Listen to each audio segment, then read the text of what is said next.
Hello everyone. I hope आप सभी की तैयारी अच्छी चल रही होगी। आज की क्लास में हम पढ़ने वाले हैं कॉस्ट का पार्ट 2, जिसमें हम कवर करेंगे लेबर एंड ओवरहेड के कॉन्सेप्ट। इस कॉन्सेप्ट को स्टार्ट करने से पहले मैं उम्मीद करूंगा सभी लोगों ने कॉस्ट का पहला वीडियो देखा होगा। मुझे पता है मैं लेट हूं आप लोगों के लिए, बट इतने सारे वर्कलोड है मेरे पास ऑलरेडी। जो मेरे ऑफलाइन सेंटर चलती वहां पर आप लोगों के लिए समय निकालना बड़ा मुश्किल हो जाता है। इसी वजह से मैंने पेड क्लासेस सेल नहीं किया, क्योंकि मुझे पता था मैं टाइम अरेंज नहीं कर पाऊंगा। ये तो मैं अपने कुछ पुराने स्टूडेंट लोगों को गुड फेथ में एक दो वीडियो बना दिया था, बट आप अननोन लोगों से मेरा इतना ज्यादा इंट्रोड्यूस हो गया, मैं इतने सारे लोगों को परिचित हो गया कि अब मन करता है कि चलो एक आध वीडियो बना दिया जाए। तो ये कोई भी मेरा पर्पस नहीं था सेल के पर्पस में, गुड फेथ में, और मेरे पास एक कंटेंट बन जाएगा इस उद्देश्य से मैंने यूट्यूब का ये क्लास चालू किया था। और आने वाले समय में हो सकता है रिस्पांस बहुत अच्छा आ रहा है, तो सेट और व्याख्याता जो लेक्चरार का है उसके बारे में भी, उसकी वीडियोस पे भी हम डिस्कशन करेंगे, क्योंकि बहुत सारे स्टूडेंट लोग कमेंट कर रहे हैं कि व्याख्याता की तैयारी करा दो, सेट की तैयारी करा दो। वंस सब ऑडिटर का पढ़ाई हो जाने दो, सब ऑडिटर का एग्जाम हो जाने दो, फिर मैं बात करूंगा कि कितने सारे लोग इंटरेस्टेड हो रहे हैं या फिर क्या रिस्पॉन्स आता है, उसके हिसाब से हम आगे का भी क्लास कंटिन्यू करेंगे। बट कोई भी क्लास मैं पेड में नहीं ले पाऊंगा, क्योंकि पेड लेने से एक रिस्पॉन्सिबिलिटी बन जाता है और उतना समय मेरे पास निकालना बड़ा मुश्किल हो जाता है। दोपहर के जो मेरे पास लंच टाइम मिलता है उसमें मैं कंटेंट बनाकर वीडियो शूट कर रहा हूँ आप लोगों के लिए। आइए स्टार्ट करते हैं लेबर एंड ओवरहेड के बारे में। तो सबसे पहले तो लेबर का इंट्रोडक्शन करते हैं। सर, लेबर के बारे में क्या होगा? श्रम, लेबर या मजदूरी के बारे में हमको पढ़ाई करना है। तो ध्यान से सुनिएगा, सारा कॉन्सेप्ट आज का जो क्लास रहेगा पिछले कॉस्ट के क्लास से बहुत ज्यादा टफ है और इम्पोर्टेंट है, और आपको बड़ा मजा आएगा जब एंड तक आप पूरा बना रहोगे। तो सर क्या क्या सर आप पढ़ा दिए इसमें। तो लेबर, जो मजदूर होते हैं उनको दो तरीके से पेमेंट किया जाता है, राइट। एक पहला पेमेंट कैसे किया जाता है? जितना टाइम तुम अपना दोगे, समय जितना तुम दोगे, समय के हिसाब से आपको पेमेंट मिल जाएगा, ठीक है, टाइम बेसिस। और दूसरा होता है पीस बेसिस, मतलब जितना काम तुम करोगे, टास्क बेसिस या वर्क बेसिस, जितना तुम काम करोगे उसके हिसाब से आपको पैसा दे दिया जाएगा। जैसे कि आपने 5 आवर, आपने 5 घंटे काम किए, 5 आवर, और 1 घंटे का आपका 100 रुपए बनता है, तो आपको इसके हिसाब से कितना दे दिया जाएगा? 500 रुपए दे दिया जाएगा, ठीक है। 5 घंटे के हिसाब से 1 घंटे का 100 रुपए होता है, तो आपको कितना रुपए पेमेंट कर दिया जाएगा? 500 रुपए। तो ये किसके बेस पर हो गया? टाइम बेस पर हो गया। वही अगर आप एक टेबल बनाते हो तो आपको 500 रुपए दिया जाएगा एक टेबल काम का, और आपने 5 टेबल बनाया तो 500 के हिसाब से 2500 रुपए आपकी सैलरी बनती है, मजदूरी बनती है। तो दो तरीके से दिया जाएगा, एक टाइम बेसिस पर पेमेंट किया जाता है और एक पीस बेसिस पर पेमेंट किया जाता है, कार्य के आधार पर पेमेंट किया जाता है। अब जरा ये सोचना है कि कौन सा ज्यादा फायदा है। अगर मैं समय के हिसाब से, टाइम के हिसाब से किसी को हायर करता हूँ तो मेरे लिए फायदा होगा पेमेंट देना। एज अ बिजनेसमैन मैं सोच रहा हूँ, एज अ कंपनी फैक्ट्री का मालिक सोच रहा हूँ मैं, या काम के बेसिस पर पेमेंट देना मेरे लिए ज्यादा फायदेमंद होता है। देखो, दोनों के अपने फायदे हैं, दोनों के अपने नुकसान हैं। अगर मैं टाइम के बेसिस पर रखता हूँ तो वो 8 घंटे का पैसा लेकर जाएगा, भले काम करे या मत करे। अगर आपको टाइम के बेस पर पैसा मिलता है तो तुम 8 घंटे का तुम्हारा टाइम होगा, और उस 8 घंटे में जानबूझकर तुम समय खराब करोगे। देखो, जो लेबर लोग होते हैं वो लोग पूरा दिन का क्या करते हैं, रोजी के हिसाब से पेमेंट लेते हैं। तो वो सुबह आएंगे बराबर 9 साढ़े 9 बजे के आसपास आएंगे, पहले चाय पियेंगे, फिर काम चालू करेंगे, फिर चाय का एक ब्रेक होता है उनका। फिर दोपहर में इनका सोना कंपलसरी है। जो लेबर जो काम करते हैं, हार्ड वर्क करते हैं, ये दोपहर का खाना खाकर सोते हैं सर। उसके बाद सोने के बाद एक आध घंटा उठेंगे, फिर आराम से काम चालू करेंगे, 4 बजे तक काम समेटेंगे, अपना चले जाएंगे, तो उनको एक दिन का रोज ही मिल जाता है। तो उसमें आपको नुकसान होता है। फिर कई लोग होते हैं कॉन्ट्रैक्ट के बेस पर, आप घर बनाने का ठेका ही दे दो, पूरा पूरा घर बनाने का ठेका दे दो, 1 करोड़, एक 10 लाख, 20 लाख, 25 लाख में, तो काम होगा तो जल्दी जल्दी काम बंद करेगा और भग जाएगा, क्योंकि उसको दूसरा ठेका लेना रहता है। तो दोनों के अपने फायदे हैं सर, दोनों के अपने नुकसान है। आपको फायदा नुकसान नहीं देखना है, सिचुएशन बेस होता है, अलग अलग कंडीशन पर अलग अलग तरीके से पेमेंट किया जाता है।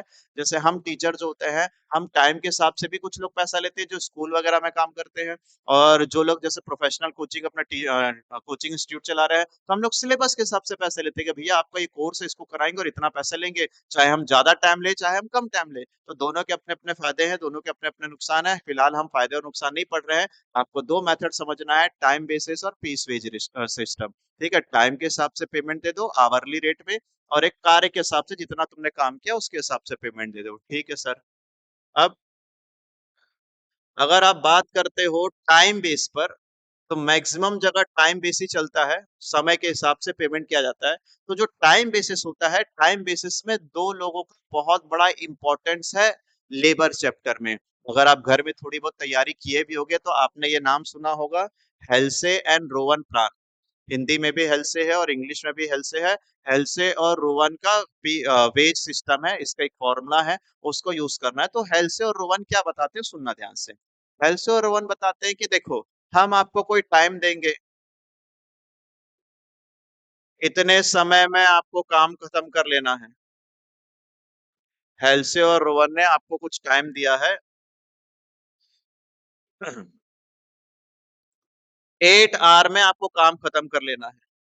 आपने बहुत ही अच्छे से एफिशिएंटली बहुत समय बचाकर जल्दी जल्दी टाइम वेस्ट ना कर कर एक्चुअल में 6 घंटे में काम खत्म कर लिया। आपको आपके मालिक ने कुछ काम दिया था, आपने 8 घंटा आपको अलॉट किया गया था, आप 6 घंटे में काम कर लिए। और उसके बाद 2 घंटे खाली नहीं, और भी काम कर रहे हो उस 2 घंटे में। तो जितना काम आपको दिया गया था 8 घंटे में करने के लिए, उसको अपने बड़े फास्ट तरीके से अच्छे से 6 घंटे में खत्म कर लिया। और बचा हुआ 2 घंटा घर नहीं भागे और काम कर रहे हो। तो ऐसे में फैक्ट्री का जो ओनर होता है, जो आपका बॉस होता है, जिसने आपको काम दिया, वो बड़ा खुश हो जाएगा आपसे और बोलेगा कि भैया तुमको 6 घंटे में तुम काम खत्म कर लिए, मैं तुमको प्रोत्साहन देता हूँ, इंसेंटिव देता हूँ। नहीं तो फिर बोलेगा कि भैया एक लेबर है जो 8 घंटे में काम दिए थे, 8 घंटे में खत्म किया, और एक लेबर है जो 8 घंटे में काम किए थे, 6 घंटे में खत्म कर लिया, 6 आवर्स में खत्म कर लिया। तो मालिक इस 6 आवर वाले को प्रोत्साहन देता है, इंसेंटिव देता है। क्योंकि 8, अगर इसको नहीं देगा तो बोलेगा कल से फिर मैं भी 8 घंटे में काम करूंगा, मैं तो आपको 6 घंटे में काम कर दिया और बचा हुआ टाइम में और भी काम कर रहा हूं मैं आपका। तो ओनर इनको खुशी से क्या देता है, इंसेंटिव देता है। और उसी को बोलते हैं इंसेंटिव वेज स्कीम। यहीं पर प्रोत्साहन प्रोत्साहन दिया जाएगा। तो ये प्रोत्साहन देने का, वेज पेमेंट करने का, हिंदी में क्या बोलना चाहिए, प्रोत्साहन इंसेंटिव देने का दो मेथड है सर। एक किसके अकॉर्डिंग है, हेल्से के अकॉर्डिंग प्रोत्साहन दिया जाएगा, और एक किसके हिसाब से दिया जाएगा, रोवन के हिसाब से दिया जाएगा। ध्यान देना, ये दोनों के दोनों टाइम बेस पर लगेगा। ये दोनों के दोनों किस में लगने वाला है, टाइम बेस पर लगेगा। तो टाइम बेस से हेल्से और रोवन आता है। तो आओ हम हेल्से का फॉर्मूला पढ़ते हैं, क्या दिखा है। ठीक है। इफ अगर स्क्रीन कट रहा होगा तो बताना, या फिर मैं उसको लिख भी दूंगा ओवर राइटिंग में। देखो हेल्से क्या बताता है, टोटल वेजेस। टोटल वेजेस क्या आएगा, टोटल वेजेस। यहां नहीं लिखता हूं, एक सेकंड, अगर ये क्लियर नहीं दिख रहा है। टोटल वेजेस निकालने के लिए जितना टाइम तुमने लिया, टाइम टेकन, जितना टाइम तुमने लिया, टाइम टेकन इनटू जितना तुमको रेट मिलता है, hourly rate. Time taken into hourly rate. Actually जो पीडीएफ निकाला है मैंने, थोड़ा सा फट रहा है स्क्रीन को जूम करने से, तो जो तुमको डिस्क्रिप्शन मिलेगा वहां क्लियर दिख जाएगा। Time taken into hourly rate, कितना टाइम लिया था उसने, 6 घंटे लिया था, और 1 घंटे का जो रेट है वो यहाँ रख लेना, प्लस जितना उसने टाइम बचाया था, time save, into hourly rate. कितना टाइम बचाया, 8 घंटे का काम था, 6 घंटे में किया, 2 घंटे का टाइम बचाया, इनटू आवरली रेट। और इसका कर देना है आपको 50%, मतलब इसका करना है आपको आधा। 50% का मतलब करना है इसको आधा। अगर आपको क्लियर दिख रहा होगा तो टोटल अर्निंग या total wages, time taken into hourly rate plus 1/2 time saved into hourly rate, ये तुम्हारा फॉर्मूला है। ठीक है। ये फॉर्मूला किसने दिया है, हेल्से ने दिया है। सर इसको फॉर्मूला को थोड़ा सा हमको याद करना है, मेरे साथ साथ याद करने की भी कोशिश करेंगे। आओ चलो चेक करते हैं क्या फॉर्मूला होता है। देखो, कितना टाइम तुमने लिया, टाइम टेकन, और 1 घंटे का रेट क्या है, इसका इंटू कर लेना। ठीक है सर, इसको साइड कर लो। फिर बोनस निकालना है, ये वाला जो पोर्शन है इसको बोनस बोलते हैं। ये वाला जो पोर्शन है इसको बोनस बोला जाता है, इसको बोनस बोला जाता है। तो पहले जितना टाइम तुमने लिया और जितना उसका रेट है वो, प्लस जितना टाइम तुमने बचाया, सेव किया जितना टाइम, प्लस आवरली रेट, उसका इंटू करके उसका आधा कर देना। और यहाँ पर प्रीमियम जो एक्स्ट्रा मिलता है वो 50% कंसिडर किया जाता है, या उसी को कई लोग 1/2 भी बोलते हैं। तो टाइम सेव्ड का आवरली रेट से इंटू करोगे तो तुम्हारे को बोनस मिल जाएगा। तो ये वाला जो हिस्सा है इसको बोनस बोला जाता है, और ये वाला जो हिस्सा है ये आपका वेजेस बोला जाता है, और इन दोनों को जोड़ दूंगा तो टोटल अर्निंग मिल जाएगा। एक आप क्वेश्चन बना के दिखाएंगे, आप बढ़िया से इस फॉर्मूला को लिख लेना। फिर वहीं रोवन का फॉर्मूला क्या है? टोटल अर्निंग, ये भी बोलता है time taken into hourly rate, वो भी वही बोला था time taken into hourly rate. फिर उसमें भी प्लस था, इसमें प्लस था, लेकिन इसका आगे का हिस्सा अलग है। रोहन बताता है टाइम सेव्ड, ऊपर रखोगे time saved divided by standard time, time saved divided by standard time into फिर से टाइम टेकन और आवरली रेट। सर कैसे? Time taken into hourly rate, और लास्ट में भी time taken into hourly rate. यहाँ पर प्लस करना है, किसके साथ प्लस करना है? यहाँ पर रखना है time saved divided by standard time. Sir ये स्टैंडर्ड टाइम क्या होता है? जितना समय तुमको दिया गया है। एक्चुअल टाइम क्या होता है? जितना टाइम तुमने लिया हुआ है। ठीक है, तो यहाँ पर 1/2 के जगह पर time saved divided by standard time, फिर time taken into hourly rate रखा गया है। ठीक है, शुरू में भी time taken into hourly rate, into last में भी time taken into hourly rate, और बीच में है प्लस में time saved divided by standard time. जब इनको आप याद कर लोगे फॉर्मूला को, तो आपसे अच्छे अच्छे क्वेश्चंस बनेंगे। ठीक है, आओ मैं क्वेश्चन आपको बना के दिखाता हूँ, देखो ध्यान से। Time allowed for a job, कितना टाइम दिया? 48, 48 आवर मिला टाइम अलाउड। इसको बोलते हैं स्टैंडर्ड टाइम, 48 घंटे आपको दिया गया था समय।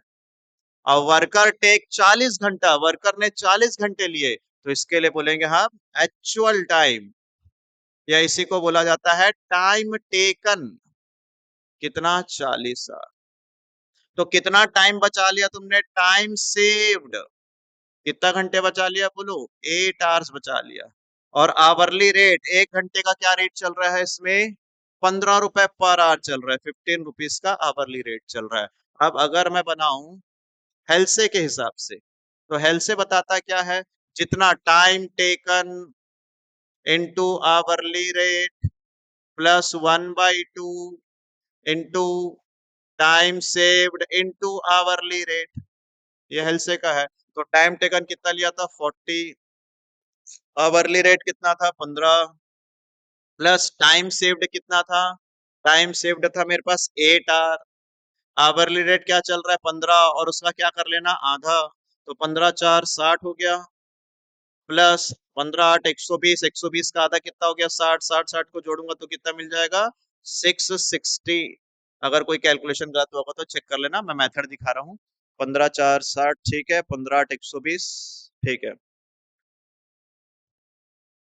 Okay sir. अब हम लोग इसी क्वेश्चन को बनाते हैं किसके बेस पर? अगर मैं जाता हूँ रोवन के बेस पर, तो रोवन क्या बोलता है? तो रोवन बताता है, यहाँ पर बनाते हैं रोवन के हिसाब से। रोवन बोलता है time taken into hourly rate, okay, फिर प्लस क्या है? Time saved divided by standard time into time taken into hourly rate, ये 2 बार time taken into hourly rate. कितना टाइम लिया मैंने? 40, आवरली रेट कितना था? 15, प्लस टाइम सेव्ड कितना था? 8, स्टैंडर्ड टाइम कितना दिया था तुमको? स्टैंडर्ड टाइम 48 इनटू फिर से 40 इनटू 15, कुछ इस तरीके से बनाना है। यहाँ पर याद रखना 1/2 हेल से बताता है, हेल से 1/2 50% बताता है, लेकिन रोवन 50% नहीं बताता। रोवन ये वाला हिस्सा बताया है, ये वाला हिस्सा। ठीक है, अब इसको करते हैं 15 चौक 60 प्लस 8 6 से कट गया ये, 3 से जाएगा 2 बार में, 3 से जाएगा 5 बार में, 2 से जाएगा 20 बार में, 5 2 100 रुपए के आसपास कुछ बन रहा होगा। कैलकुलेशन चेक कर लेना, मैं थोड़ा सा हड़बड़ी में हूँ, थोड़ा सा मौसम खराब चल रहा है, मे भी लाइट गुल ना हो जाए तो वीडियो पूरा डिस्टर्ब ना हो जाए। ठीक है, तो इस तरीके से आपको क्वेश्चंस बनाने हैं, चेक कर लो। इसी क्वेश्चन को एक बार हेल्से से बनाया है हमने, इसी क्वेश्चन को एक बार रोवर से बनाया है। आप क्वेश्चन लिखकर कैलकुलेशन चेक कर लेना। मैं इतना क्लोज रहता हूँ ना, तो मुझे खुद दिखता नहीं है सारा चीज। अब बहुत दूर से देखूंगा तो मुझे क्लियर दिखता है, तो कई बार पिछले भी वीडियो में 1 2 एमसीक्यू गलत हुआ है, और भी हो जाता है मुझसे गलती, क्योंकि इतना क्लोज से देखते तो सारे नंबर्स बराबर दिखते नहीं है, तो मे भी गलत ना हो जाए, चेक कर लेना। मैं कॉन्सेप्ट बताना चालू करता हूँ। तो उस तरीके से आप हेल्थ से और रो वन को निकाल कर खत्म कर लेना, उसके एक एक क्वेश्चन आने के चांसेस बनते हैं। तो बिल्कुल अच्छे से पढ़ लो उसका फॉर्मूला, लास्ट में वीडियो के लास्ट में एक बार रिवीजन और कर लेंगे फॉर्मूला को। आओ जल्दी जल्दी खत्म करते हैं। Variable, fixed and semi variable cost. Sir variable cost क्या होता है? वेरिएबल कॉस्ट लास्ट वीडियो में भी बताया था, जो प्रोडक्शन पर डिपेंड करता है। प्रोडक्शन आपका बढ़ते जाएगा, वेरिएबल कॉस्ट भी बढ़ते जाएगा। प्रोडक्शन आपका कम होते जाएगा, वेरिएबल कॉस्ट भी कम होते जाएगा। प्रोडक्शन जीरो रहेगा तो वेरिएबल कॉस्ट परिवर्तनशील लागत भी जीरो रहेगा। ये है मटेरियल, मटेरियल इसी में आता है। जीरो पर जीरो बढ़ते जाएगा तो ये भी बढ़ते जाएगा। ठीक है, इसकी जरूरत नहीं है तुमको। फिक्स्ड कॉस्ट क्या होता है सर? फिक्स्ड कॉस्ट भी हमने लास्ट क्लास में पढ़ा था कि भैया प्रोडक्शन ज्यादा हो जाए, प्रोडक्शन कम हो जाए, कोई फर्क नहीं पड़ता, ये खर्चा उतना का उतना ही रहेगा। जैसे बिल्डिंग का रेंट, तो ये ग्राफ वाइज देखोगे तो ग्राफ में एक सीधी रेखा दिखाता है, स्ट्रेट लाइन दिखाता है। अगर आप इसको चेक करोगे तो ये अपवर्ड दिखाता है। और एक खर्चा होता है सेमी वेरिएबल खर्चा। सेमी वेरिएबल का मतलब होता है कुछ खर्चे उसमें फिक्स्ड होते हैं और कुछ खर्चे वेरिएबल होते हैं। जैसे जो लैंडलाइन होता है ना, जिनके यहाँ लैंडलाइन लगा होता है, या जो इलेक्ट्रिसिटी बिजली बिल भी होता है, इसमें क्या होता है सर, कुछ फिक्स्ड चार्जेस आएंगे ही आएंगे। जैसे लैंडलाइन में 300 रुपए हर मंथ आएगा, उसके बाद अगर तुम और फोन में बात करोगे तो बिल उसका जुड़ते जाएगा। तो 300 फिक्स्ड प्लस वेरिएबल, तो ये दोनों आता है। कई बार एमसीक्यू में ऐसा क्वेश्चन दिखेगा कि इनको वेरिएबल में डालना पड़ जाएगा क्योंकि दूसरा ऑप्शन नहीं दिखेगा। मैं एक एमसीक्यू दिखाऊंगा जहां पर आपको ऑप्शन ही नहीं मिलेगा, तो इसको वेरिएबल में डालना पड़ेगा। बट याद रखेंगे ये दोनों के दोनों तुम्हारे किससे बनेंगे? सेमी वेरिएबल बनेगा, जिसमें कुछ हिस्सा फिक्स्ड होता है, कुछ हिस्सा वेरिएबल होता है। तो ये ना एकदम जीरो से स्टार्ट नहीं होता, इसका खासियत ही यही है सर। देखो वेरिएबल जो होता है ना, वेरिएबल ये ना जीरो से स्टार्ट होता है। वेरिएबल जो होता है वो जीरो से स्टार्ट होता है, और सेमी वेरिएबल है थोड़ा सा फिक्स्ड रहता है, उसके ऊपर से स्टार्ट होता है। तो इनके ऊपर एमसीक्यू रखा है मैंने, दिखाऊंगा आपको मैं। आगे चलते हैं। Normal loss and abnormal loss क्या होता है, इस टॉपिक के बारे में डिस्कशन करना बहुत जरूरी था। मैं जब कंटेंट बना रहा था तो मुझे लगा कि नहीं, इसके बारे में बहुत जरूर बताऊं आपको, इसके ऊपर क्वेश्चंस आ सकते हैं। नॉर्मल लॉस क्या होता है? नॉर्मल लॉस सामान्य हानि, और एक होता है एबनॉर्मल लॉस, असामान्य हानि। अगर आपने सुना है abnormal loss, abnormal normal loss के बारे में, तो वेल एंड गुड, बढ़िया बात, अच्छी बात है। और अगर नहीं सुना है तो तुक्का मत मार लेना। नॉर्मल मतलब जो छोटा मोटा लॉस होता है नॉर्मल, ऐसे नहीं सर। सुनो नॉर्मल लॉस क्या होता है। नॉर्मल लॉस वो सारे लॉस होते हैं जो ह्यूमन कॉजेस पर डिपेंड नहीं है, जो बाय नेचर लॉस होते ही हैं, इसको मनुष्य कंट्रोल नहीं कर सकता। ह्यूमन इसको कंट्रोल नहीं कर सकता। ये ऐसे लॉस है जिसका होना कंपलसरी है, इसको हम चाह कर भी नहीं रोक सकते। उसको क्या बोला जाता है? Normal loss. ये होता है नेचुरल, ये प्रकृति कारण है इसका। कैसे सर? फॉर एग्जांपल जब आप गाड़ी में पेट्रोल भराते होगे तो देखना कुछ उड़ता हुआ सा दिखेगा तुमको एयर में, हल्का हल्का सा। ठीक है, वो सामान्य हानि है। अगर तुमने पेट्रोल भराया 100 रुपए का, और उसमें जितने पॉइंट मिलना चाहिए उसमें से एक या दो या तीन पॉइंट तो उड़ जाएंगे, इसको आप रोक ही नहीं सकते। ऐसे लॉस को नॉर्मल लॉस बोला जाता है।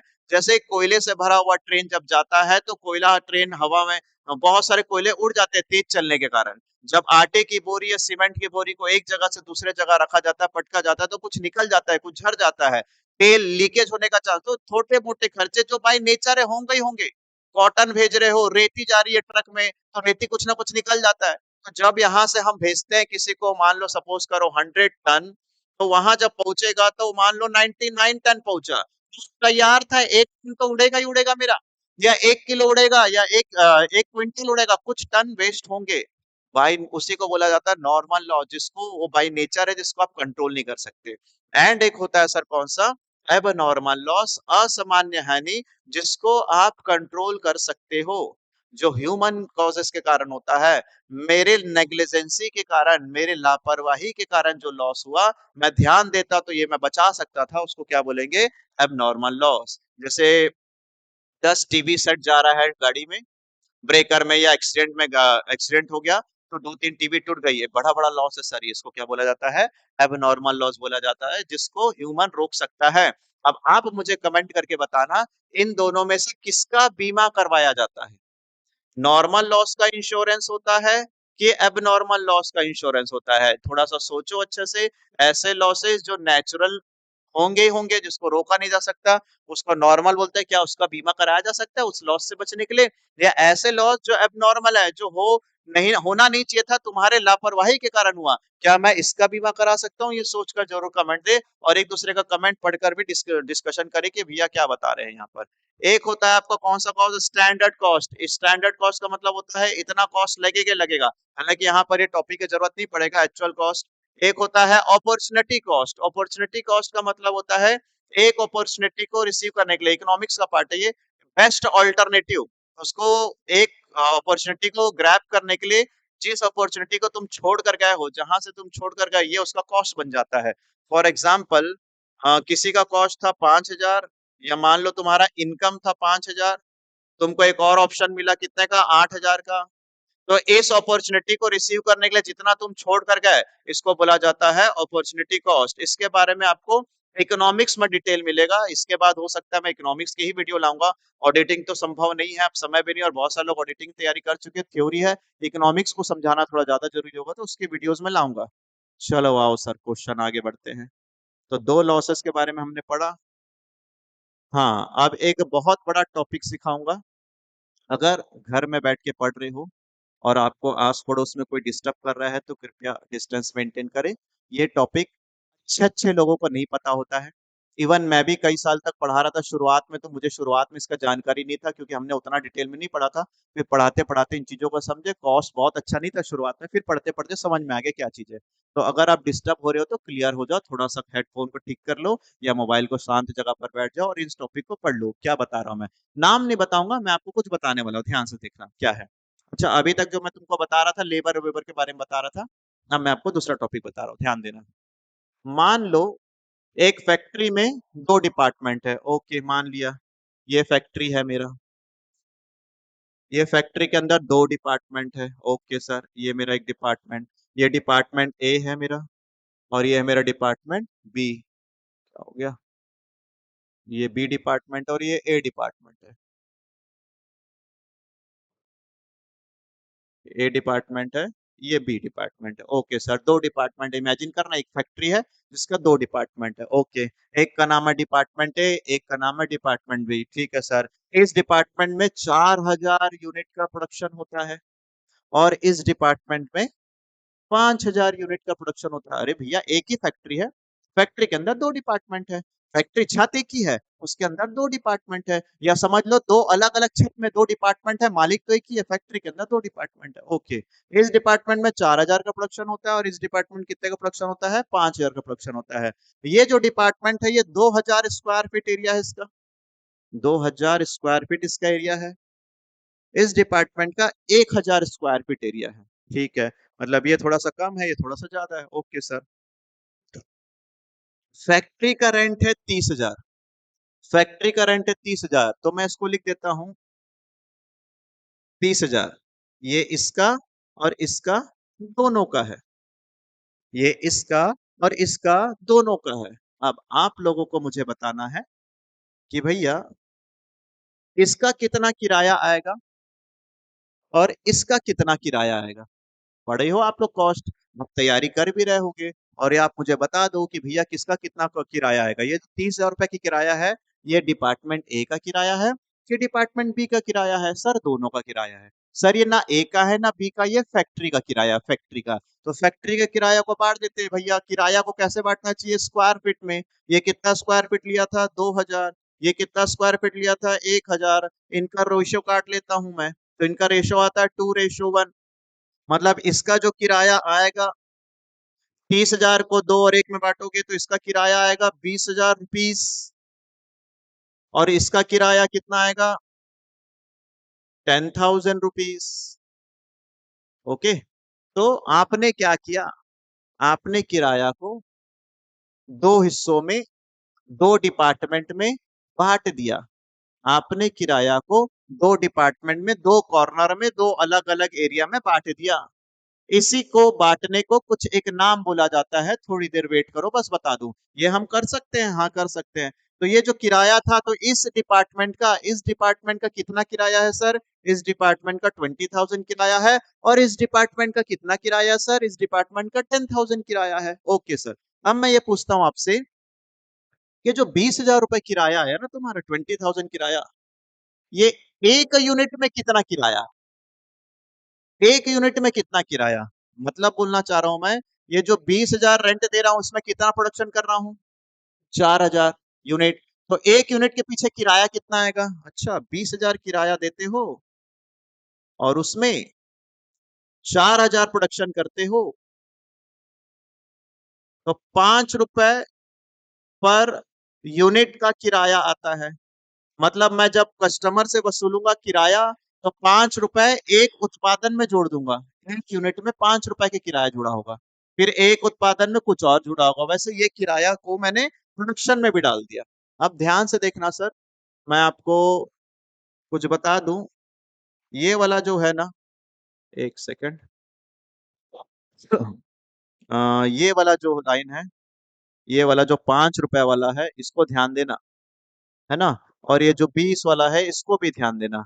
ये 20,000 जो है ना सर, ये 20,000, ये जो 20,000 है इसको हम नाम दे देते हैं कि भैया ये फैक्ट्री का खर्चा, और ये जो 5 रुपए है, फैक्ट्री के अंदर जो प्रोडक्शन हो रहा है एक यूनिट का खर्चा।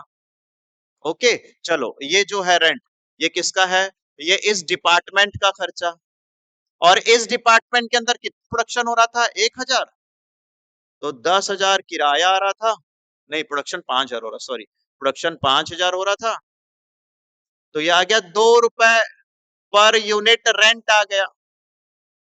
ठीक है, अब मैं जो तुमसे पूछ रहा हूं मुझे ध्यान से बताना, ये अलग चीज है, ये अलग चीज है, ये अलग चीज है, ये अलग चीज है। मैं जो तुमसे पूछूंगा बताना। खर्चा 30,000 था, दो हिस्से में बांटे, एक डिपार्टमेंट ए और एक डिपार्टमेंट बी में है, इसको क्या बोलते हैं, इसको बोलते हैं सर, इसको बोलते हैं अपोर्समेंट, इसको बोला जाता है अपोर्समेंट, अपोर्समेंट हिंदी में बोला जाता है, कहाँ गया, हम्म, वितरण करना होगा, विभाजन करना होगा, वितरण करना अपोर्समेंट बोला जाता है। इंग्लिश में इसको बोला जाता है, इंग्लिश में अपोर्समेंट, और हिंदी में विभाजन, खर्चों को बांटना। इस प्रोसेस को विभाजन बोला जाता है, खर्चों को बांटना। अब धीरे धीरे सुनना सर क्या होता है, उसके बाद एक बहुत अच्छा चीज बचा हुआ है। Apportionment, apportionment is the distribution of the common cost among the two, among the two or more cost center on a fair and equitable basis। Hindi में दो या दो से अधिक लागत केंद्रों में, एक केंद्र था और एक बी केंद्र था, सी डिपार्टमेंट भी हो सकता था, दो या दो से अधिक लागत केंद्रों के बीच में सामान्य खर्चों को उचित एवं न्याय संगत आधार पर वितरण करना, वितरण करना ही क्या बना जाता है, अपोर्समेंट कहलाता है। विभाजन हिंदी में मिल जाएगा तुमको, मतलब आपके खर्चों को दो अलग अलग सेंटर में या दो से ज्यादा सेंटर में, sir what is centre, department भाई, डिपार्टमेंट में बांट दोगे अलग अलग को, तो उसको बोला जाता है अपोर्समेंट। ठीक है, अब अगर मैं नीचे जाता हूं और यहाँ देखो क्या है, एब्जॉर्प्शन क्या है, एब्जॉर्प्शन का मतलब हिंदी में बोला जाता है अवशोषण। एब्जॉर्प्शन क्या है, वो अविभाजन था हिंदी वाले, ये अब एब्सॉर्प्शन क्या होता है, अवशोषण क्या होता है। अब ये क्या हो सकता है सर, ये यही हो सकता है जो आप निकाले थे, कहाँ गया, कहाँ गया, जल्दी आ जा, ये वाला एब्जॉर्प्शन। जो पहले बांट दो, जो बांटा हुआ खर्चा उसको पर यूनिट में बताओ कितना आ रहा है, उसको बोलते हैं एब्जॉर्प्शन। देखो एब्जॉर्प्शन के बारे में मैं थ्योरी दिखाऊं तुमको, कहाँ गया, हम्म, वेट वेट वेट, यस पढ़ो क्या कहता है। एब्जॉर्प्शन मींस, एब्जॉर्प्शन लागत का आधार होता है, एब्जॉर्प्शन का अर्थ है किसी कॉस्ट सेंटर, डिपार्टमेंट या कॉस्ट यूनिट पर ओवरहेड को चार्ज करना, उसके अंदर में उसको चार्ज करना, एक एक यूनिट में लगाना। जब विभागों में ओवरहेड का एलोकेशन और अपोर्शमेंट हो जाता है, तब उन ओवरहेड को उत्पादकों या जॉब पर लगाया जाता है, इस प्रक्रिया को एब्जॉर्प्शन या ओवरहेड कहा जाता है। डेफिनेशन पढ़ दो अगर ज्यादा अच्छा लगे तो, absorption is the process of charging overhead cost into the to the cost unit। जो तुम्हारे ओवरहेड आए हैं उसको क्या करना है, तुमको कॉस्ट पर यूनिट में डालना है, और लागत इकाई या उत्पादन पर अप्रत्यक्ष करों का एब्जॉर्प्शन कहलाता है। मुझे पता था डेफिनेशन अच्छा से समझ में नहीं आता, मैं भी तुम्हारे जगह रहता तो डेफिनेशन समझ में नहीं आता, और यदि डेफिनेशन समझ में आ गया होता तो तुम वीडियो में बैठकर पढ़ भी नहीं रहे होते। आपको समझना तो ये है ना सर, जो मैं आपको पढ़ाया इसको समझो ना, ये सब क्या करोगे डेफिनेशन पढ़ के, लिखना थोड़ी ना तुमको, जल्दी आ जा, कहाँ गया, यस, इसको समझो ना, ये जो समझा रहा हूं मैं, ये सब कुछ बताएगा ना। कितने का रेंट था फैक्ट्री का? 30,000। किसका है ये? डिपार्टमेंट ए का है कि डिपार्टमेंट बी का है? दोनों का है। तो दोनों डिपार्टमेंट में बांट दोगे तो उसको क्या बोलोगे? अपोर्शमेंट। अब उस डिपार्टमेंट के अंदर कितना यूनिट बन रहा है? 4,000। तो वो जो इधर खर्चा आया तुम्हारा, कितना खर्चा आया था? 20,000। उसको 4,000 यूनिट से डिवाइड कर दो तो एक यूनिट का कितना आया? एब्जॉर्प्शन। अवशोषण उसको बोलेंगे। सिंपल सा सर था। आ जाएगा समझ में। और मैं इतना इसको तोड़कर बता दिया हूँ कि मुझे तो डेफिनेशन पढ़ा के मजा ही नहीं आया। मुझे तो ये पढ़ाकर मजा आया। आप भी एग्री करोगे, यही मजा आया। सर हाँ, 30,000 का खर्चा था। 30,000 को तुम्हारा 20, तुम्हारा 10, तो जो 10 और 20 में बांट दिए, इसको बोलते हैं अपोर्शमेंट। उसके बाद जो तुम्हारा खर्चा या 20,000 रुपए, उसको यूनिट में बांट दिए कि भैया 20,000 खर्चा और वहां कितना यूनिट बन रहा है? 4,000। उसको 4,000 से डिवाइड कर देंगे तो उसको क्या बोला जाएगा? अपोर्शमेंट। इससे एमसीक्यू जब दिखाऊंगा तो ओपन हो जाएगा और क्या क्या बन रहा हूँ। चलो आओ चेक करते हैं। अब इसका थोड़ा सा डिफरेंस लिखा होगा, उसको भी पढ़ लेते हैं। चलो sir, difference between the apportionment and absorption. Apportionment और क्या लिखा हुआ है? कॉमन ओवरहेड को डिपार्टमेंट में बांटना है। डिपार्टमेंट में आने के बाद उसको जॉब्स में बांटना है, मतलब यूनिट में बांटना है। खर्चा को अगर डिपार्टमेंट में बांटना होगा तो, कॉस्ट सेंटर में बांटना होगा तो, दुकानों में बांटना होगा तो, और अगर उसको पर यूनिट में बांटना होगा, पर जॉब में बांटना होगा, पर लीटर, पर हाँ मीटर वगैरह बांटना होगा तो क्या बन जाएगा? एब्जॉर्प्शन। आगे कॉस्ट सेंटर बोला जाता है इसके लिए, कॉस्ट यूनिट बोला जाता है इसके लिए। दो अच्छे अच्छे वर्ड निकाला हूं, एमसीक्यू में काम आ जाएगा। ये कौन सा स्टेप है? सेकेंडरी स्टेप है। ये कौन सा स्टेप है? फाइनल स्टेप है। उसके बाद तो खत्म हो जाता है, उसके बाद तो बचता ही नहीं है। ठीक है। फिर rent divided between A and B. Department A का ओवरहेड चार्ज कर दूंगा किसमें? प्रोडक्शन एक्स में, वो जितना बनाया उसमें बांट दूंगा, तब तुम्हारे आंसर बन जाएगा। सो ये बात मैं दावे के साथ बता सकता हूँ कि अगर आप में से कोई सीए सीएमए वाला स्टूडेंट नहीं है, सिर्फ बीकॉम करके बैठा था, तो ये डिटेल आपको नहीं पता होगा, क्योंकि बीकॉम में हम भी ये नहीं बताते, हम सीधा प्रैक्टिस करा देते हैं, चैप्टर्स पढ़ा देते हैं। क्योंकि तुम अभी इस तरीके से पढ़ रहे हो कि यहाँ पर काम आएगा, तो उसका डिटेल पता होना चाहिए। जब एमसीक्यू बताऊंगा ना, तब देखना कितना मजेदार टॉपिक होगा कि बहुत अच्छा किया सर, अब इसका डिटेल बता दिए, जिससे हमारे को एमसीक्यू मिलने लग गया। नाउ एमसीक्यू की बारी। फटाफट फटाफट खत्म करेंगे। कुछ एमसीक्यू आपका कॉमन सेंस से बन जाएगा, बहुत ज्यादा नहीं पढ़ोगे तो भी बनेगा। ऑडिटिंग भी कुछ वैसे ही हो जाता है। The main component of the labour cost. श्रम लागत का मुख्य घटक क्या है? Direct wages, overhead, selling expenses. अच्छा, ये जो ओवरहेड है वही है ऊपर जो मैं पढ़ाया तुमको, ओवरहेड। डिपार्टमेंट बांट देना, अपोर्समेंट और एब्जॉर्प्शन, ये दोनों के दोनों तुम्हारे क्या बनते हैं? ओवरहेड। इसी को ऊपर ही वे बोला जाता है, विभाजन और अवशोषण। ठीक है। The main component of the labour cost. Labour cost के लिए मेन कंपोनेंट क्या होगा? ऑफ कोर्स सर, वेजेस होगा। लेबर के लिए वेजेस होगा, ये कोई क्वेश्चन थोड़ी ना हुआ। The wage sheet is prepared. The wage sheet is prepared by। Wage sheet किसके द्वारा बनाया जाता है? वेज शीट समझते हो? मजदूरी। जो पेमेंट स्लिप बनता है ना, पेमेंट स्लिप, उसको कौन बनाता है? उसको कौन बनाता है? कॉमन सेंस लगाना, जवाब आ जाएगा। पेपर में हर क्वेश्चन तो तुमको नहीं आता होगा, और इतना डेप्थ में भी नहीं पढ़ोगे ईच एंड एवरी क्वेश्चन 100 बन जाए। तो सम टाइम कॉमन सेंस लगाना 2 से 3 बार पढ़ना, ये मेरे को नहीं आता। चलो, टाइम कीपिंग डिपार्टमेंट, समय को देखने वाला। समय को देखने वाला क्यों बनाएगा ये? समय को, एक सेकंड, समय को देखने वाला नहीं बनाएगा। पर्सनल डिपार्टमेंट, व्यक्तियों का डिपार्टमेंट, ये क्यों बनाएगा?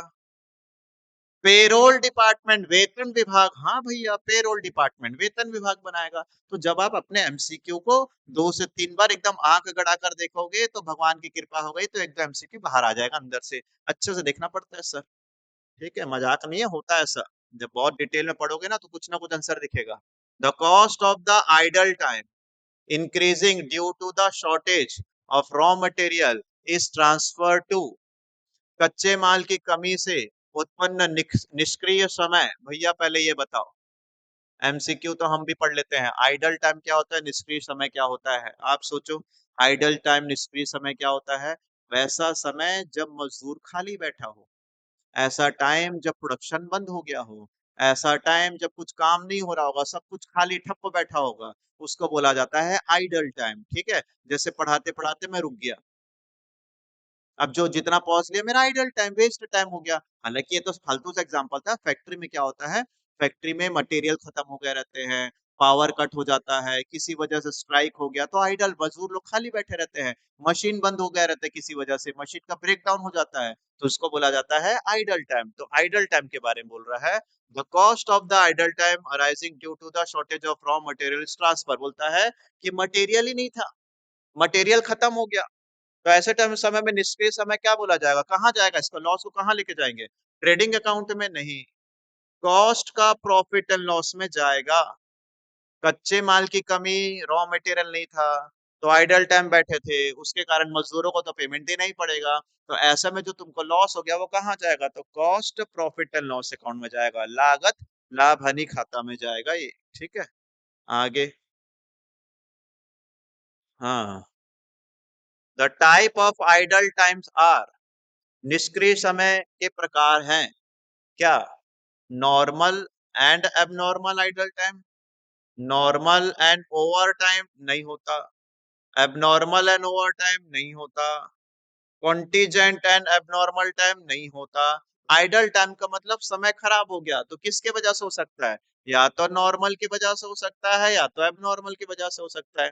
देखो, लेबर को एक डिपार्टमेंट से दूसरे डिपार्टमेंट में जाने में, एक मशीन से दूसरे मशीन की तरफ मूव करने में, जहाँ फैक्ट्री होता है जहाँ काम कर रहे हैं वहां से मे बी वॉशरूम जाने में कुछ समय तो वेस्ट होता होगा, उसको क्या बोला जाता है, नॉर्मल।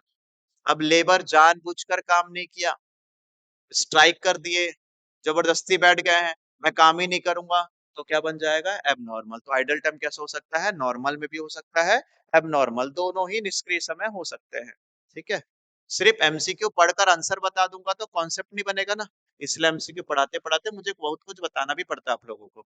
आओ, the cost of the abnormal idle time, अच्छा, abnormal idle time is charge to, एक चीज बताना भूल गया मैं आपको, जो नॉर्मल लॉस होता है ना, वही नॉर्मल आइडल टाइम मीन्स निकल रहे हैं, जो नॉर्मल लॉस होता है ना ये तो सामान्यता होना ही होना है, ये तो बाय नेचर है, तो इसका कैलकुलेशन नहीं किया जाता। आने वाले समय में अगर कोई सेट्स की तैयारी करता है या व्याख्याता की तैयारी करता है लेक्चरर का, तो एक चैप्टर मिलेगा कंसाइनमेंट, तुम्हारे में नहीं है ये, तो कंसाइनमेंट में नॉर्मल लॉस और एबनॉर्मल लॉस का क्वेश्चन बहुत इंपॉर्टेंट होता आता ही है, सीएमए वगैरह सीए को पढ़ाते तो उसमें आता ही है। तो मैं आपको बता दूं कि ये जो नॉर्मल होता है, नॉर्मल उसका कैलकुलेशन नहीं किया जाता क्योंकि होगा ही होगा, जो एबनॉर्मल होता है सर उसका कैलकुलेशन किया जाता है। तो देखो, तो abnormal idle time is charge to, abnormal idle idle time is charge to costing का प्रॉफिट एंड लॉस अकाउंट आएगा, ये नहीं आएगा, ये नहीं आएगा, ये नहीं आएगा। और अगर भैया इसको हम क्या कर लेते हैं नॉर्मल आइडल टाइम, तो ना इधर आएगा ना इधर आएगा ना इधर आएगा ना इधर आएगा, एक ऑप्शन होगा नॉट टू रिकॉर्ड, नहीं रिकॉर्ड किया जाता, नया नन ऑफ दिस आ जाता अगर वो नॉर्मल होता तो। आगे बढ़ते हैं, विच of the following cost is included in the direct labour cost, ध्यान से सुनना, निम्नलिखित में से कौन सी लागत प्रत्यक्ष श्रम लागत में शामिल की जाती है, डायरेक्ट लेबर कॉस्ट, सुपरवाइजर की सैलरी, क्या ये डायरेक्ट है, ये डायरेक्ट क्या होता है सर, एमसीक्यू तो पढ़ लेते हैं, डायरेक्ट क्या होता है, बनाने का खर्चा, गुड्स को बनाने के खर्चे को डायरेक्ट लेबर बोला जाता है। ठीक है, प्रत्यक्ष श्रम, ये तो सुपरवाइजर, सुपरवाइजर बनाता है कि देखता है, सबको देखता रहता है काम चल रहा है कि नहीं चल रहा, उसको उसकी सैलरी मिल जाती है, ये नहीं हो सकता। मशीन ऑपरेटर सैलरी, नहीं पता। सिक्योरिटी गार्ड, सिक्योरिटी गार्ड क्या सामान बनाता है, नहीं। ऑफिस असिस्टेंट क्या सामान बनाता है, नहीं। तो पेपर में एलिमिनेशन मेथड यूज करना, हर एक एमसीक्यू से बात करना, क्या ये ऐसा होता है, ऐसा होता है, जवाब मिलेगा। ऐसा नहीं कि मुझे ये लग रहा है तो यही होगा, साइंटिफिक बनना पड़ेगा, लग रहा है करके नहीं होगा, सोच लो।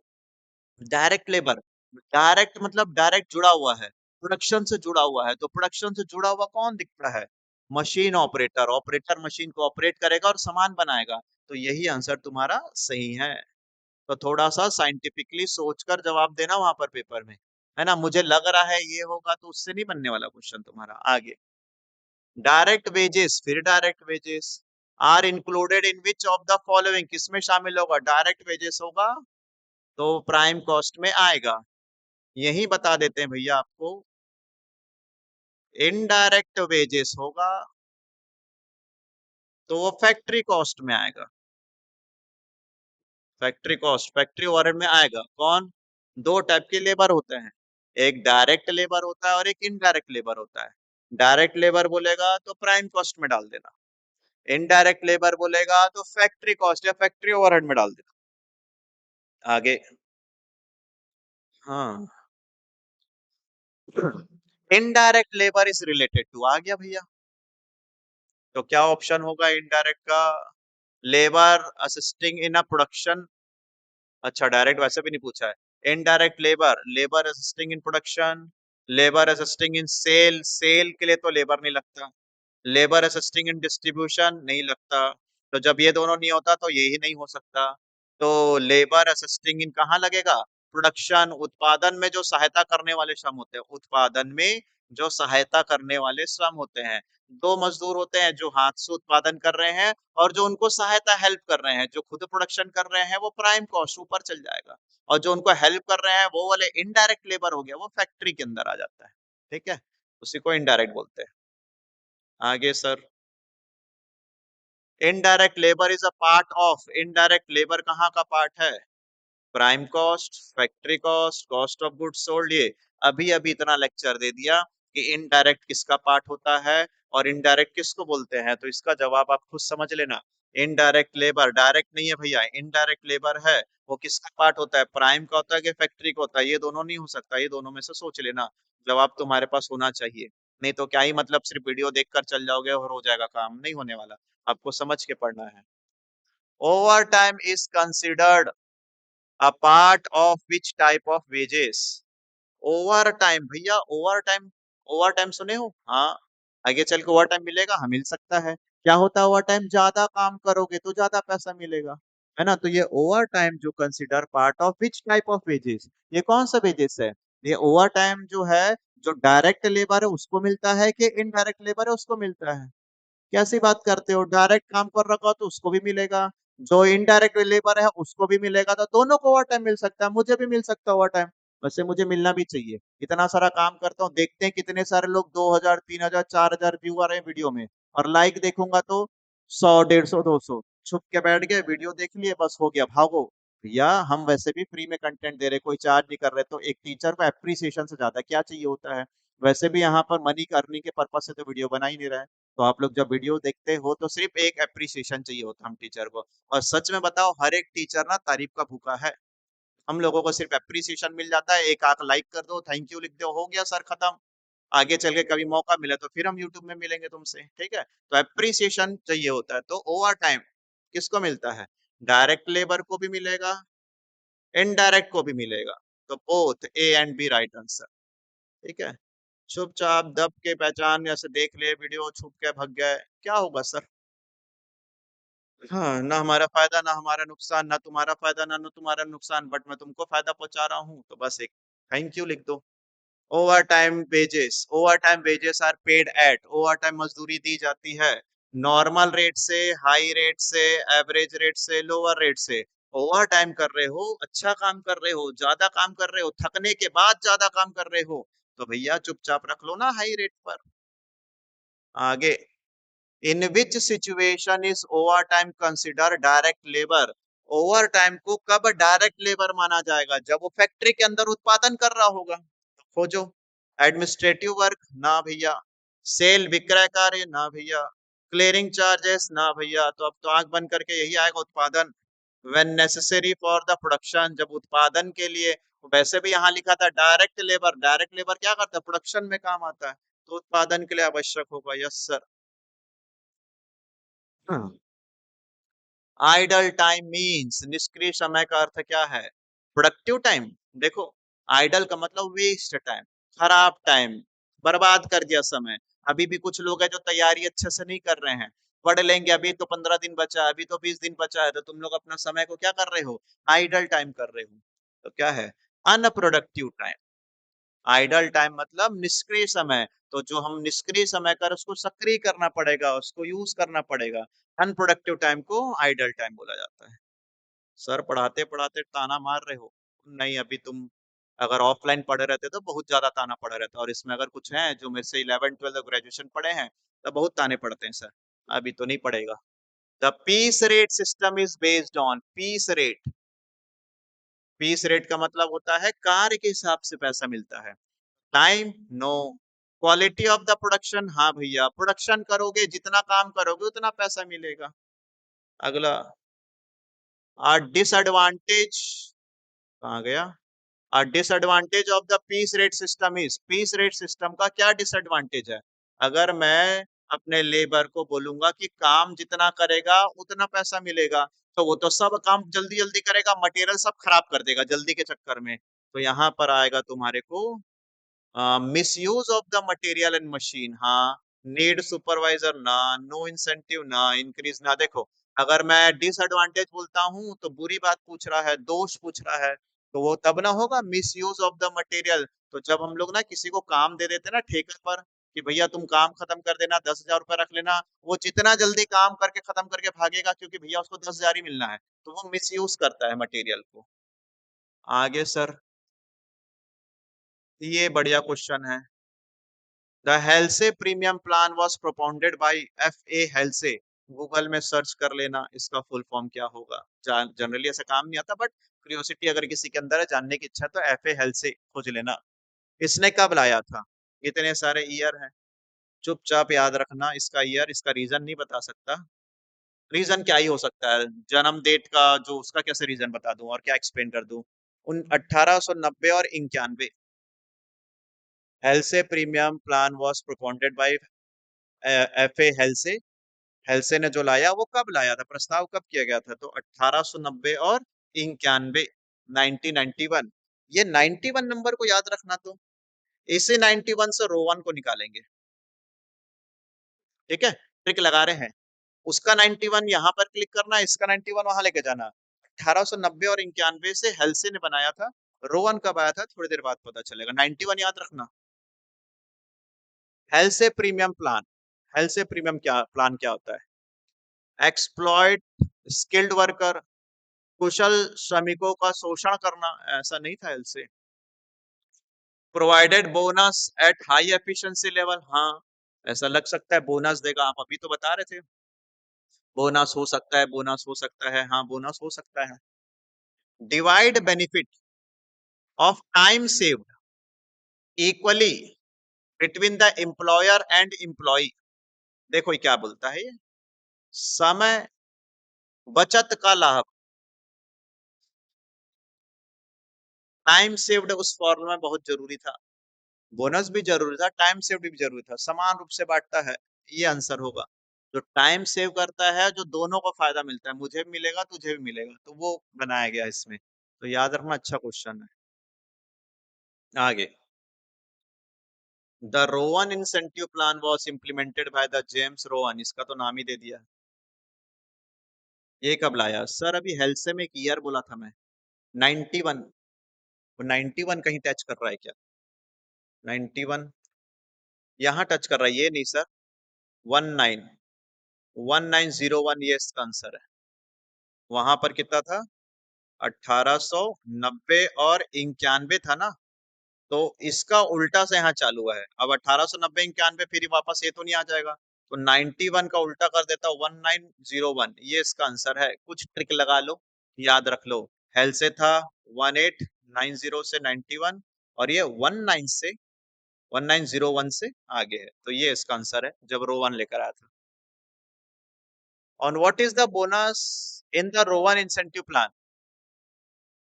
टाइम सेव्ड, यही तो होगा यार, और क्या होगा? रोवन योजना में बोनस किस पर आधारित किया जाता है? टाइम सेव पर दिया जाता है। हाँ सही है। Which wage system is best where quality and accuracy are important? अगर पूछेगा कि जहां गुणवत्ता और सटीकता महत्वपूर्ण हो, गुणवत्ता मतलब अच्छी क्वालिटी वगैरह चाहिए, हड़बड़ी में नहीं चाहिए, तो टाइम ले और बना, भाग मत, तब आपको यूज करना है टाइम रेट सिस्टम। ठीक है, पीस में तो काम निपटा के भाग जाएगा। The characteristics of an idle wage payment, sir ये आइडियल है, इसका मतलब होता है आदर्श, अच्छा। The characteristics of the an idle, ideal wage payment system, एक आदर्श मजदूरी प्रणाली की विशेषता क्या? आइडल एक पढ़े थे वो निष्क्रिय समय, समय खराब करना, ये वो नहीं है।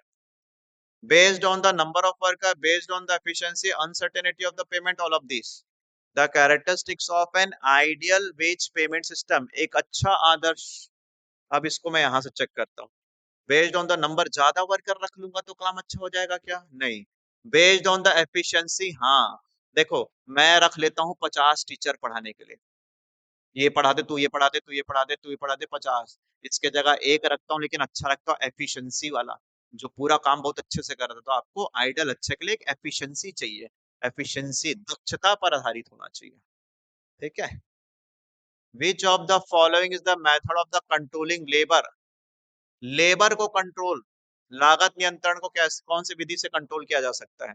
बता ही सकते हो, उल्टा पड़ता है। चलो, सेल प्रमोशन, कैसी बात करते हो, कोई सर्च ही नहीं बनता। स्टोर कंट्रोल, दुकान को कंट्रोल करने से। मटेरियल कंट्रोल, नहीं भैया। जॉब इवैल्यूएशन, कार्य का मूल्यांकन, हाँ। लेबर को अगर चेक कर रहे तो उनका काम का इवैल्यूएशन करो। ठीक है। तो चारों ऑप्शन पढ़ना आएगा, अंदर से आंसर आएगा। अगर आप अच्छे से पढ़ के गए हो, चारों को पढ़ के पढ़ना, ऑप्शन को बन जाएगा तुम्हारा। The objective of the incentive wage payment, प्रोत्साहन मजदूरी का उद्देश्य क्या था? लो क्वालिटी, क्यों low quality? Increase the production, हाँ। अगर मैं किसी को प्रोत्साहन देता हूँ, मतलब उससे और काम करवाना चाहता हूँ, मैं अपने स्टाफ लोगों को यहाँ पर और ज्यादा काम कराना है, तो उनको प्रोत्साहन देना पड़ता है। या तो कभी कुछ बाहर खिला देता हूँ इनको मैं, या फिर मैं इनको कुछ एक्स्ट्रा पेमेंट दे देता हूँ, कभी कुछ तारीफ कर लेता हूँ। तो किसी ना किसी तरीके से प्रोत्साहन दो। उसका पर्पस क्या होगा सर का? मेरा तो एक ही पर्पस है भैया, उनको इतना प्रोत्साहन देता ताकि मैं उनसे ज्यादा काम ले सकूं। अब मेरे स्टाफ ये वीडियो देखेगा तो बोलेगा सर हमको प्रोत्साहन दे तो अपना काम करवाने के लिए, बट वो फैक्ट है। In which act is the minimum wage determined?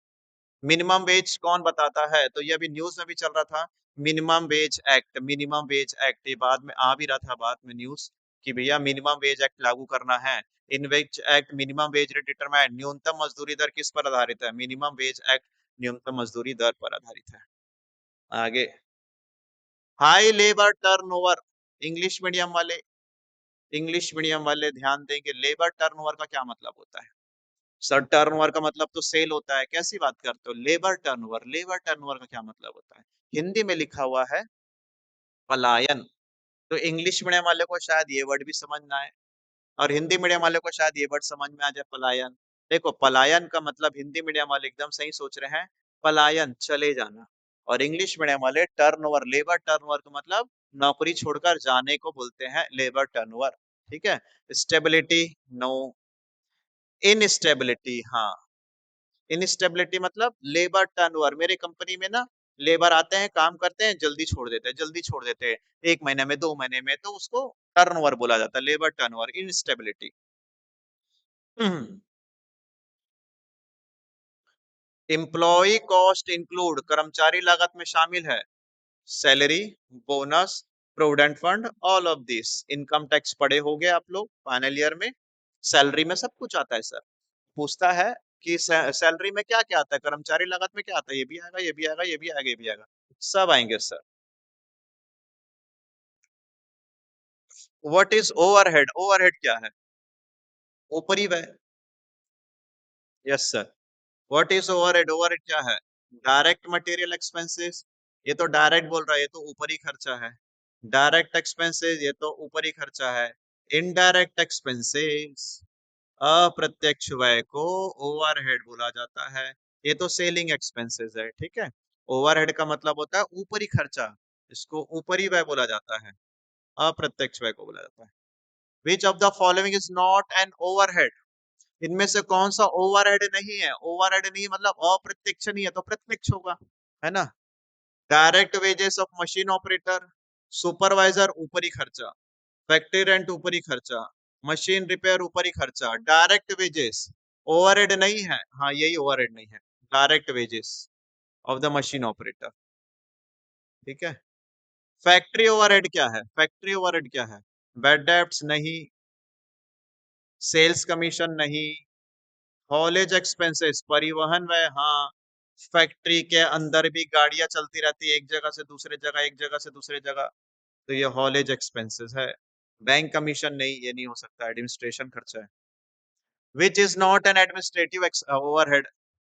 प्रशासनिक ऊपरी व्यय। आप बताओ ये प्रशासनिक ऊपरी व्यय क्या होता है?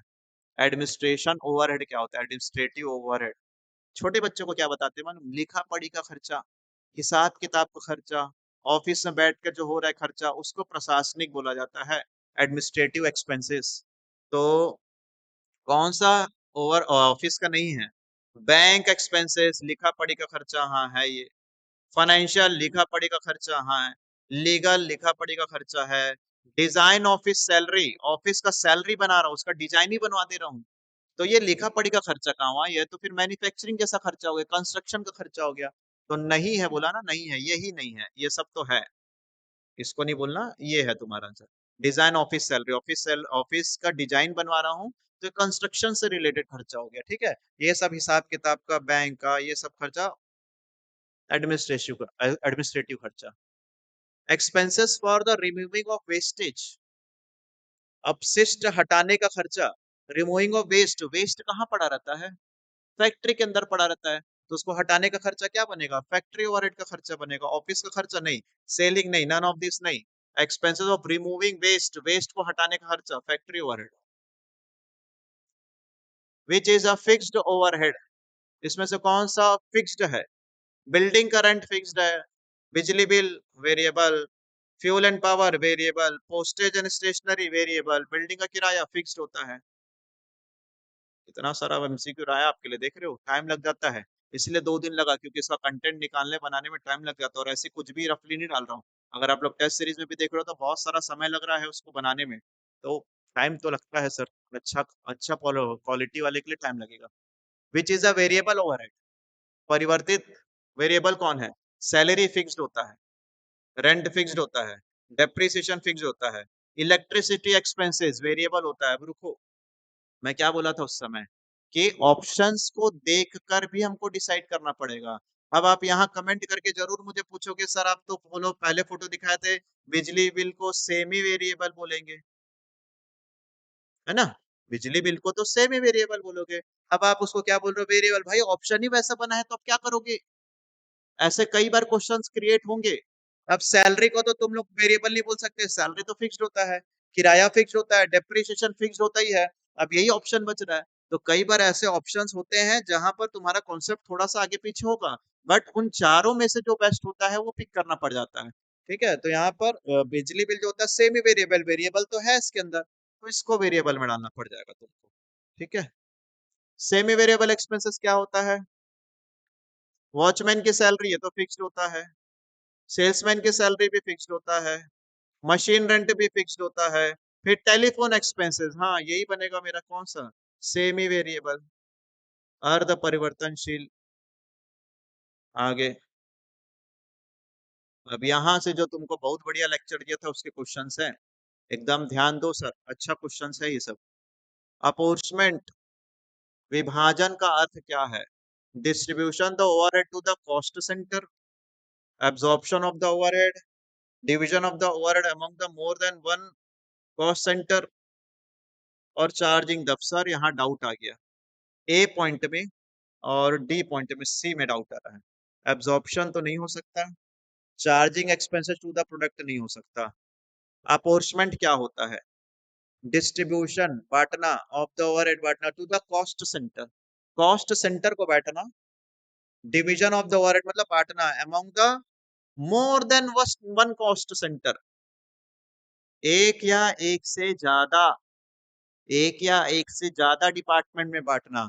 तो ये भी सही लग रहा था, ये भी सही लग रहा था, लेकिन भैया ये ज्यादा सही है, मोर देन वन कॉस्ट सेंटर। इसलिए बोला थ्योरी अच्छे से पढ़ोगे तब एमसीक्यू बनेगा, नहीं तो फंसते बैठे रहोगे। अगला, apportionment is applicable to which type of expenses, विभाजन किस प्रकार के व्यय पर लागू होता है? Direct expenses, indirect expenses, general expenses, on variable. Indirect expenses का ही होता है अपोर्शन और एब्जॉर्प्शन, ये तुम्हारा ओवरहेड में आ जाता है। और ओवरहेड का ये होता है, याद रखना, इनडायरेक्ट एक्सपेंसेस का होता है अपोर्चमेंट, विभाजन। Apportionment based on the area of the department building is done for, बोलता है विभागीय भवन के क्षेत्रफल के आधार पर विभाजन किसका किया जाएगा? बिजली का, हाँ बिजली फैक्ट्री में लगा होता है। रिपेयर हो सकता है, डेप्रिसिएशन, ऑल ऑफ दिस लग रहा है मुझे तो, I am not sure, but building के हिसाब से विभाजन, उसका बिजली भी हो सकता है, बिल्डिंग का रिपेयर भी हो सकता है, बिल्डिंग का डेप्रिसिएशन भी हो सकता है, विभाजन दो डिपार्टमेंट होगा। तो मुझे दोनों सा लग रहा है, तो मैं ऑल ऑफ दिस करता हूँ। चेक कर लेना आप लोग गूगल करके एक बार। Interest on capital is apportion on the basis of, पूंजी पर ब्याज, इंटरेस्ट ऑन कैपिटल, तो जहां पैसा लगा होगा वहां पर पूंजी पर ब्याज बटेगा। तो चलो उल्टा पढ़ता हूँ।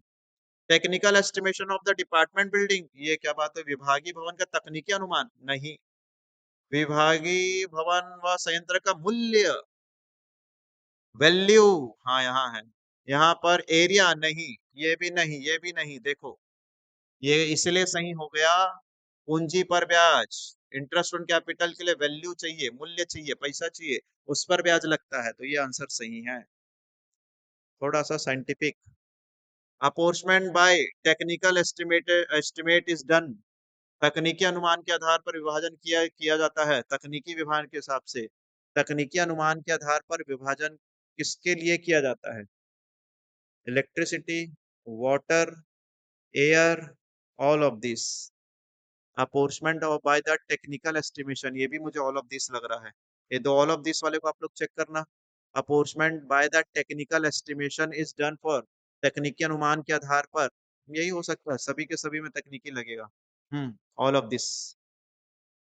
एब्जॉर्प्शन मीन्स, अब ये एब्जॉर्प्शन के क्वेश्चन लाए हैं। अवशोषण का क्या अर्थ होता है, distribution expenses among the department, ना डिपार्टमेंट को बांटने में तो अपोर्चमेंट बोलते हैं। Applying expenses directly to the product, applying over to the product unit, कुछ तो हिंट मिलेगा sir, unit, unit, yes sir, अवशोषण यूनिट में बनता है। Formula of overhead, overhead absorption का क्या था, जितना खर्चा था उसको यूनिट से डिवाइड कर दो, बनाते ना, 20,000 का खर्चा था उसको 4,000 से डिवाइड कर दिए थे, 10,000 का खर्चा था उसको 5,000 से डिवाइड कर दिए थे, तो टोटल ओवरहेड को कुल उत्पादन से, ये ऑप्शन है तुम्हारा, ये सब नहीं है, ठीक है। अगर मेरे कॉन्सेप्ट को पढ़ते हो तो तुम्हारा एमसीक्यू अच्छे से बनेगा, और उसको छोड़कर सिर्फ एमसीक्यू एमसीक्यू देखते हो तो नहीं बनने वाला sir. The overhead absorption rate can be, overhead अवशोषण का दर किस प्रकार हो सकता है, एक्चुअल रेट पर हो सकता है, स्टैंडर्ड रेट पर हो सकता है, प्री डिटरमाइंड रेट पर हो सकता है। वो बोल रहा है कि ओवरहेड अब्जॉर्प्शन का रेट कैसा होगा, ओवरहेड का रेट जैसा मैं सोचा वैसे होगा, पहले से डिसाइड किया वैसे होगा, नहीं नहीं आप ऐसा चेंज करना है, तो एक्चुअल भी हो सकता है, स्टैंडर्ड भी हो सकता है, प्री डिटरमाइंड भी हो सकता है, all of this, all of this is answer, ठीक है। एब्जॉर्प्शन का रेट कैसा हो सकता है, कैसे भी हो सकता है, जैसा हम सेट कर ले। हायर ओवरहेड रेट मींस, अगर खर्चा ज्यादा हो गया तो कॉस्ट बढ़ जाएगा, ये कैसा क्वेश्चन है, तो बड़ा इजी सा क्वेश्चन है, बोलता है कि अगर ओवरहेड ज्यादा हो जाएगा तो मेरा लागत बढ़ जाएगा।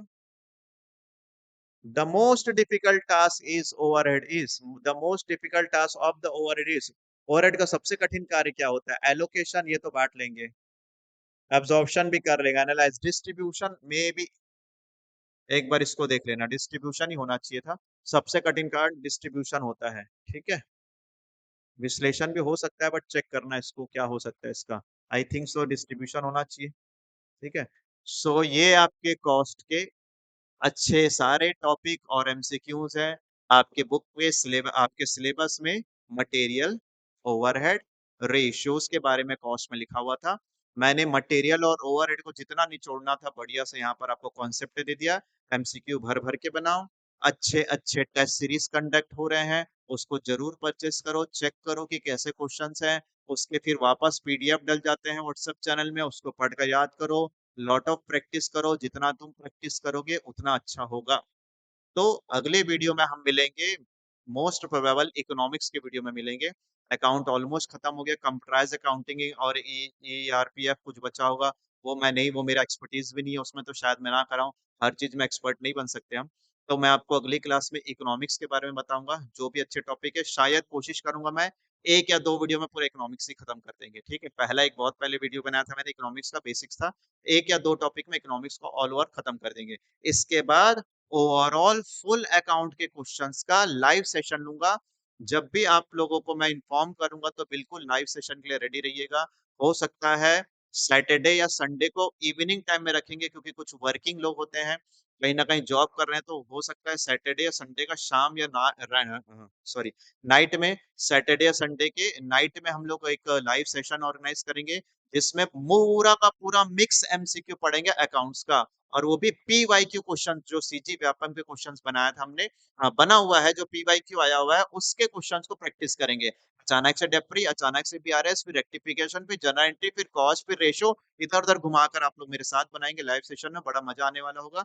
तो उसको बहुत ही जल्दी मैं कंडक्ट करूँगा, आपको इन्फॉर्मेशन दूँगा, जो भी व्हाट्सएप चैनल में वहाँ तो सूचना मिलेगी ही और यूट्यूब के किसी न किसी माध्यम से आपको सूचना मिलेगी।